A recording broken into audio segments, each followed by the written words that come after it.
চল আজ আমি তোকে পিৎজা স্যান্ডউইচ খাওয়াই। Pizza sandwich? হ্যাঁ, তোর পিৎজা এবং স্যান্ডউইচ পছন্দ, তাই এই ডিশে পাবি তুই দুটোরই স্বাদ। জাস্ট মিড ক্যাপের মতো। হ্যাঁ, মিড ক্যাপ। আরে মিড ক্যাপ, যাতে আছে ঝুঁকি এবং রিটার্নের সঠিক সমন্বয়। আমাকে এক্সপ্লেন করতে দাও।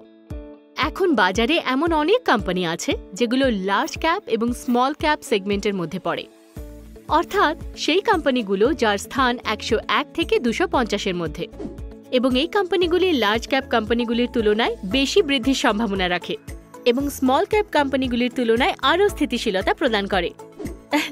লল, একেবারে তোর স্যান্ডউইচের মতো। আর তো আর এমন কিছু ব্যবসা আছে যা শুধুমাত্র মিড ক্যাপ ইউনিভার্সেই পাওয়া যায়, যেমন chemicals, consumer services, real estate ইত্যাদি। তাই লার্জ ক্যাপের চেয়ে মিড ক্যাপ স্পেসকে আরও ডাইভার্সিফাই করে তুলছে। কিন্তু এখন মিড ক্যাপ কোম্পানিতে কিভাবে বিনিয়োগ করব? Simple, ICICI Prudential mid cap ফান্ডে ইনভেস্ট করে। এটি একটি ইকুইটি স্কিম যা ভালো মিড ক্যাপ কোম্পানিগুলিকে চিহ্নিত করে এবং বিনিয়োগ করে। এই কোম্পানিগুলির মধ্যে ভবিষ্যতে লিডার্স হওয়ার ভালো সম্ভাবনা রয়েছে এবং দীর্ঘমেয়াদে লার্জ ক্যাপে আপগ্রেড হতে পারে। মনে রাখবেন যে এই স্কিমটি খুব উচ্চ ঝুঁকি প্রোফাইল সহ বিনিয়োগকারীদের জন্য উপযুক্ত এবং সর্বাধিক বৃদ্ধির সম্ভাবনার জন্য দীর্ঘ সময়ের জন্য বিনিয়োগ থাকার পরামর্শ দেওয়া হয়।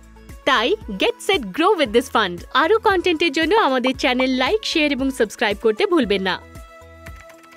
মিউচুয়াল ফান্ড বিনিয়োগ বাজারে ঝুঁকি সাপেক্ষে।